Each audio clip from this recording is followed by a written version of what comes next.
मानक रूप में बन सके। कथन का मतलब आपको ऐसे स्टेटमेंट दी जाएगी, जैसे इसमें लिखा है पृथ्वी और चंद्रमा के बीच की दूरी कितनी है, इकाई, ढाई, सैकड़ा, हजार, 10,000, लाख, 10 लाख, करोड़, 10 करोड़ और अरब, यानी 3 अरब 84 करोड़ है।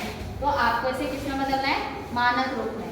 मानक रूप में का क्या मतलब होता है कि आपका जो पॉइंट होना चाहिए वो एक संख्या के बाद पॉइंट होना चाहिए।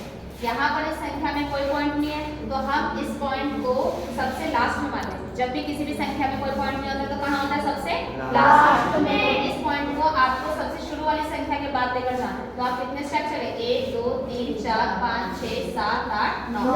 तो जितने भी स्टेप आप चले उतनी 10 की पावर हो जाएगी। तो आपका जो स्टैंडर्ड रूट बन गया, मानक रूट बना, वो बना 3 पॉइंट, यहाँ आ गया 0.84 और जितने स्टेप चले 10 की पावर 9।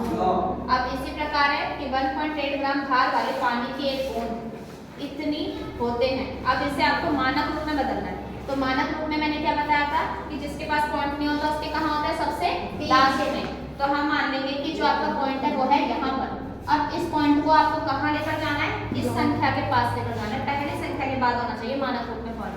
तो आप कितने स्टेप चले, 1 2 3 4 5 6 7 8 9 10 11 12 13 14 15 16 17 18 19 20 21 22। तो 22 स्टेप चले। तो आपका जो मानक रूप बन गया, अब आपका पॉइंट यहाँ आ गया, तो 6.023 गुना 10 की पावर 22 ये आपका मानक